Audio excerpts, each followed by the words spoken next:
have Srimati Varsha Rao, who is going to present about how Kerala came into being and the history of Kerala. Over to you, Varsha. Thank you, Pavitrama. Good evening, everyone. It's really wonderful to have all of you on this platform today. Today, we will listen to a story about the creation of Kerala, how Kerala came into being. All of you must have heard about Parshurama.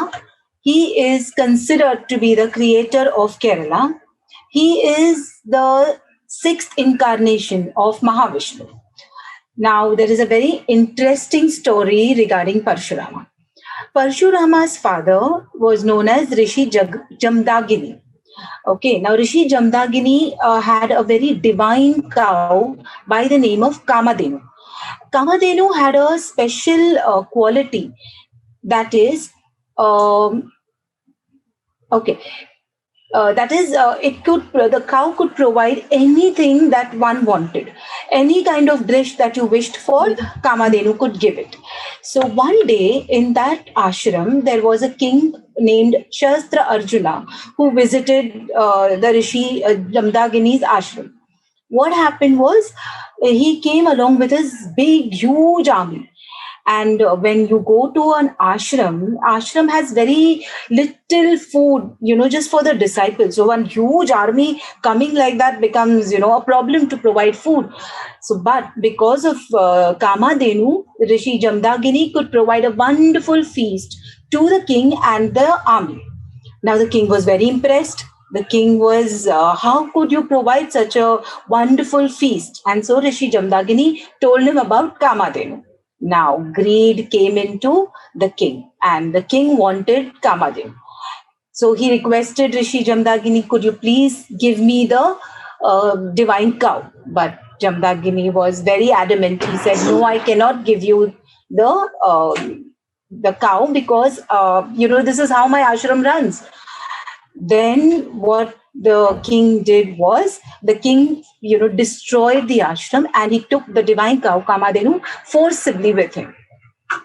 Now, when Parshurama returned back home and he saw the destruction that was caused by the king to the ashram and to the father and the disciples, he grew very angry. He was very, very angry. So what he did was, he went, to the kingdom of Shastra Arjuna, and he killed him. And then he returned back. When he returned back, his father told him, now that you have killed someone, you cannot stay here in the ashram. You will have to go on a pilgrimage to atone for the sin that you have done. Because Parshurama was a Brahmin. So you had to go on a pilgrimage. So then Parshurama said, okay. And he went on a pilgrimage. When he went on the pilgrimage, the sons of Shahastra Arjuna, the king, they came to the ashram of Rishi Jamdagini. And what happened was, they came and they burned the entire ashram along with the rishi and all the disciples and all the other rishis. Everything was burnt and they killed everybody in the ashram. This was in the absence of Parshurama. Parshurama didn't know anything of this. When Parshurama returned back and he saw the destruction, the huge, massive destruction, the burnt ashram and all that, he was furious beyond words. He was so furious that he took up his axe and he took a very terrible oath. He took the oath and he said that I am going to kill all the Kshatriyas. All the kings at that time were known as Kshatriyas. They belonged to the Kshatriya caste. So I am going to kill all the Kshatriyas of this land. Okay, and then he reached the kingdom and he killed all the sons, and he didn't stop there. He killed all the Kshatriyas of the land. And it is believed, or it is said, that, so much of blood, was,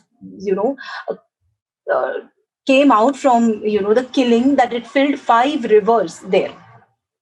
And so much, of killing. So then once this was done, then he realized that he had done such a, huge killing of people and rishis and kings, sorry, not rishis, the kings. And so he came back and then he stood in front of a council of wise men and he asked them, now what could I do to atone for the, killings that I have done? So then the wise men told him that you go down south and you meditate there. So he reached a place called Gokarna, and from Gokarna he went down south to Kanyakumari. From Kanyakumari, now there was no land there. It was just water at that time.